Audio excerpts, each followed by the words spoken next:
What's up guys, Mr. Martin here from Harvest, and we are going to go over making our target. So what we're gonna do when we go outside to our Harvest outdoor campus, we're gonna have multiple targets, and this is one that I put together first, and you know, it's a smaller box, it's skinny, which is okay. It might be a little bit difficult to stand up on certain surfaces, but I have this one that was my first one. One thing that we're doing as we're making these targets is we're gonna make a trap for the rocks. And so as we're throwing, we want our rocks not to just bounce off and fly all over the place. We want our rocks to go inside and be trapped. And so when I made this, you'll see as we go through this, I taped this together. I also made it a little bit stronger by taping the flaps on the inside. And that just helps this box to be a little bit more rigid, especially because we're gonna be moving them kind of in and outside as we do this. When you're making your targets, first you need to make sure that you have a good solid box. It's not all beat up. Second, you need to make sure that you have some packing tape or duct tape or something that's gonna hold. You shouldn't need scissors or a knife or anything, and if you do, then make sure that your parents are involved in that situation of putting this together. Remember that what we're trying to achieve is Too Suk Sul, so this is rock throwing, and we've got our little bouncy ball rocks. And again, we're gonna be hitting our target with these rocks as we go. Up, and I miss. So, let's throw a target so we can practice. We are going to work with this big box this time. And you know, when I look at this box, I can go two ways. I can go sideways and make my trap, or what I'm gonna do this time is I'm going to make it stand tall, all right? And so, what I want to do again is I want to make sure that this guy is strong. And so with my tape, I'm going to cut some pieces small at first so that I can work with it, and then I can use a little bit more tape to strengthen it up. And again, I'm using a knife today to cut my tape because I don't have a little dispenser, but make sure that you have scissors or your parents are there to help you out as you're doing this. So I'm going to take a piece of tape, put it here, I'm gonna hold this flap open here, all right, so I can work. And you know, these boxes don't always want to stay open, so it might take a little bit of coaxing, and this one's getting ready to try and pop open again, which is okay. We're gonna slowly work our way through it. I'm gonna take another piece here and put it on the other side. Oh, there it went, popped right back open. So here I go, putting this side together. Okay, putting this side back. And this box, like I said, it wants to kind of squish back. But what I'm getting ready to do is going to help that. So I'm going to take this flap and go on and open these guys up. There. Now, this is kind of a key point.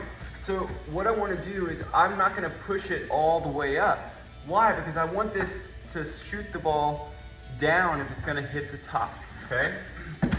So squeeze these back together a little bit here. It all wants to pop apart. It's okay. We're gonna get it all taped together here.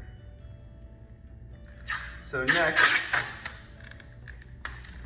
I'm gonna take my tape, I'm gonna push these guys that are trying to fight me back into place again and push this top flap back into place.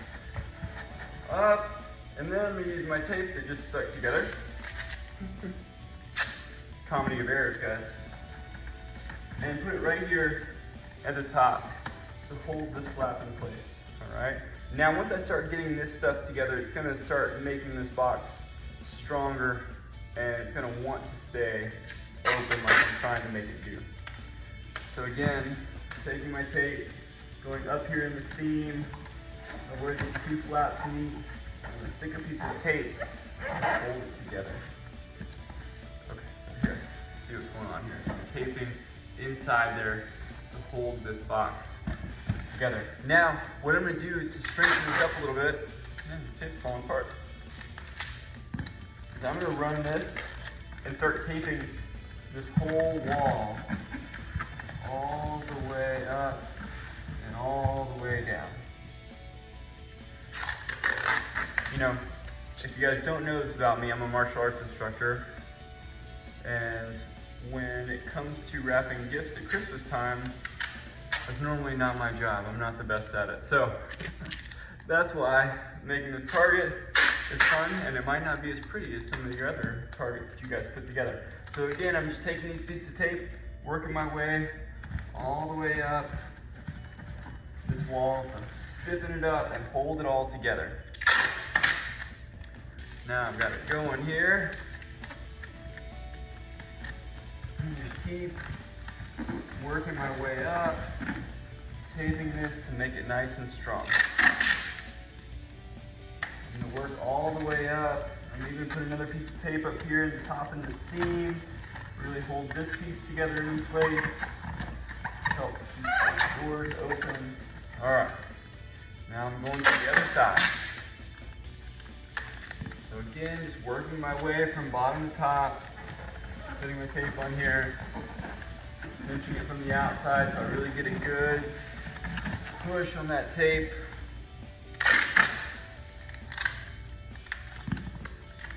And I'm going to go all the way from bottom to top, trying to make this nice and strong.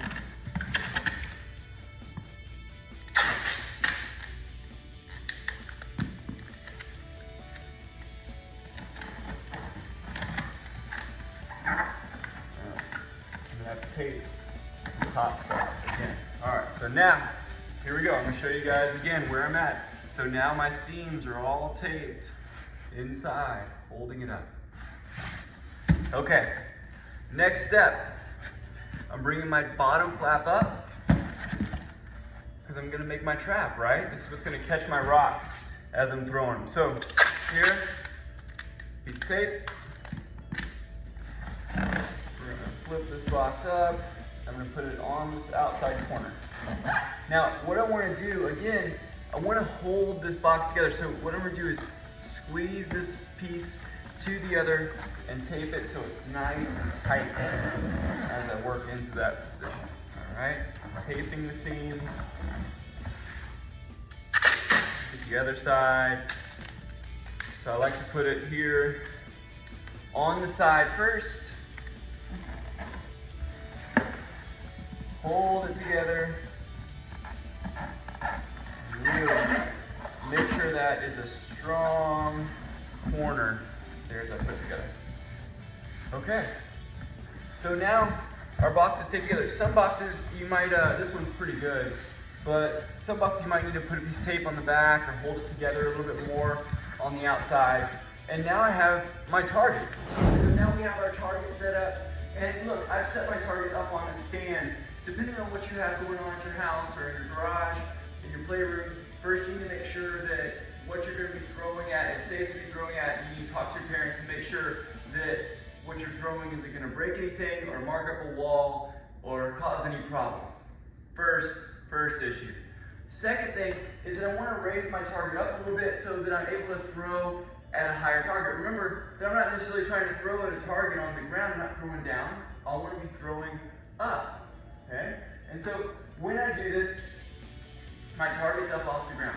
Number two, I want a little bit of a distance, but for now, what we're doing is we're trying to get our technique down. So I'm not trying to throw at a really long distance and really put a lot of strength in it. I want to try and go with as little effort as possible at first and understand the technique. Okay, so here's my block. I'm going to take from my target, 1, 2, 3, 4, 5, 6. So I have a marker on the ground about 6 feet away from my target. And what I want to do is I want to make sure that I'm landing on that mark each time, because this is going to set up what for me? Repetition of consistency. And when we start talking about throwing objects or shooting bows or sword, we want consistency in our technique. Why? Because consistency helps us to solve all the issues, understand where our target is, and make sure that we're doing it correctly each time. Okay? So, from here, what I'm going to do is I'm going to throw with my right hand. And when I throw with my right hand, I'm going to step with my left foot. So if I'm throwing with my right hand, I'm going to step with my left foot. In class, we've been practicing almost like a swim. So I'm pointing my hands in front of me, my arm circles around and back to the front. Arm circles around, and back to the front. Arm circles around and back to the front. So now, when I step with that right hand, I step with my left foot and throw. Step and throw. And my other hand can be up there as a guide to bring my other arm back to center as I go. So where should my hand be pointing? My hand should be pointing at my target, right? This is going to help guide my target. So again, I'm stepping away from the ball, stepping away from my marker. My hand is up. What I'm going to do is I'm going to step forward with my left foot, let my right arm circle, and throw my ball. I missed. It's okay. So here, I step forward, throw. Step back. So consistency is key. I'm still pointing forward. Here, forward, and throw. And I missed again. Again, this is all okay because we're trying to gain an understanding of this motion that we're doing.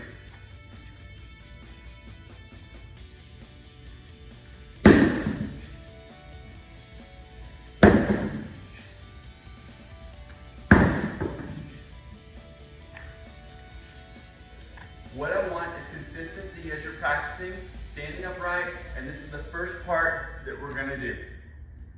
All right, see you guys soon.